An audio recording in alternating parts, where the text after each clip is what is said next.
আমার ভাইরা, আমি যে কথা তুলেছিলাম, কোরআনে কারীম যারা শুনতে এসেছি এই ময়দানে, আমরা যারা বলতে এসেছি, দ্বিতীয় হারাজনের ব্যাখ্যা আমি ছিলাম এই কোরআনের কথা সঠিকভাবে তুলে ধরলে ওই মানুষগুলো মন খারাপ করবে, রাগ করবে, বাধা দেবে, যাদের ব্যবসায় ভাটা পড়ার কথা। কারণে কোরআন নাজিল হওয়ার পর থেকে, এদিকে তাকান, এটা নাজিল হওয়ার পর থেকে আজকের এই দিন পর্যন্ত, এখান থেকে কিয়ামত পর্যন্ত এর শ্রোতা যারা, একে শোনে যারা, শ্রবণ করে যারা, তিন প্রকার শ্রোতার নাম আমরা কোরআনে পেয়েছি। এক নম্বরে যার নাম বললাম আবু জেহেল, কাফের, নাম কি? দুই নম্বরে শুনতে আসতো ওই জামানায় যারা মুনাফিক, তারা বিশ্বাস করতো কোরআন আল্লাহর কিতাব, কিন্তু যখন শুনতে এসে দেখে যে আমার পরিবার যেভাবে চলে কোরআনের সাথে মেলে না, আমার সমাজ যেভাবে চলে কোরআনের সাথে মেলে না, আমি যে রাজনীতি করি কোরআনের সাথে মেলে না, তখন আস্তে করে পেছন দিক থেকে তারা কেটে পড়তো। আল্লাহর ভাষায় তারা মুনাফিক। এক নম্বরে কাফের বাধা দিয়েছে, আপনি দলিল নিতে চাইলে সূরা হামিম সাজদার 26 নম্বর আয়াতে পাবেন। দুই নম্বরে মুনাফিক শোনার পরে পেছন ফিরে কেটে পড়েছে, দলিল নিতে চাইলে সূরা নিসার 61 নম্বর আয়াত। তিন নম্বরে কোরআন শুনতে এসেছে তারা যারা মুমিন। আল্লাহ রাব্বুল আলামিন তাদের চরিত্রের বর্ণনা দিয়েছেন, ইন্নামাল মুমিনুনা আল্লাযীনা ইযা যুকিরাল্লাহু ওয়াজিলাত কুলুবুহুম। আল্লাহর দৃষ্টিতে মুমিন তো তারা, যেই মানুষগুলোর সামনে আল্লাহর নাম উচ্চারণ হলে তাদের অন্তরাত্মা কেঁপে ওঠে।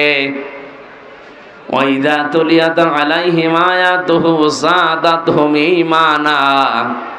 কোরআনে কারীম থেকে যখন তাদেরকে তেলাওয়াত করে শোনানো হয়, এর মর্মবাণীগুলো বোঝার পরে এই মানুষগুলোর ঈমান যা আছে আরো বেড়ে যায়।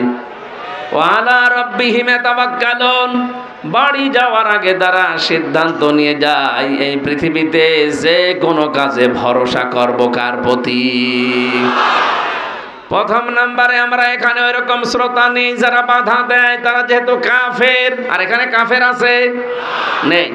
দুই নম্বরে মুনাফিক শুনতে আসে, কিন্তু যখন দেখে যে না আমার সাথে তো মিলছে না, কারণ আমি সুদ ভিত্তিক অর্থনীতির সাথে জড়িত। এক কথা বলেন, এখানে ওরা বিশ্বাস করে কিন্তু যে কোরআন আল্লাহর কিতাব, হামজা বানিয়ে বলবে না, ওর বাবার কথাও বলবে না, কিন্তু যখন দেখে যে না এগুলো তো মিলছে না, তখন আস্তে করে পিছন দিক থেকে কেটে পড়ে। আমি খুলনায় জেলেতে 3 বছর ছিলাম। জেলে যাওয়ার আগে আমি একবার খুলনায় এক মাহফিলে সভাপতি আমার কানের কাছে এসে বলছে, হুজুর দিনকাল ভালো না, রাজনৈতিক কোনো কথা বলার দরকার নেই, আপনি এক কাজ করেন, পারিবারিক জীবনে যেহেতু কোনো ঝামেলা নেই, পারিবারিক জীবন নিয়ে কথা বলেন। স্বামী স্ত্রীর ভেতরে কেন গন্ডগোল হয় আর এটা কি করে মেটানো লাগবে, আপনি ওইগুলো বলবেন। ঠিক আছে। সূরা নিসা 34 নম্বর আয়াতটা শুরু করলাম যে এই কারণে গন্ডগোল হয় আর এগুলোর কারণে এটা মেটানোর পদ্ধতি আছে এর পরের আয়াতগুলোতে। ও আল্লাহ, আমি জানি না যে ওনার ওই দিন সমস্যা হয়েছে, মোনাজাত করে বাড়িতে গেলাম, খাবার দেবে তো না, মুখ গোমরা করিয়াস। কি কথা বলছেন না কেন? বলছো হুজুর আমার বউর সাথে যে আমার গন্ডগোল, আপনাকে বললো কে?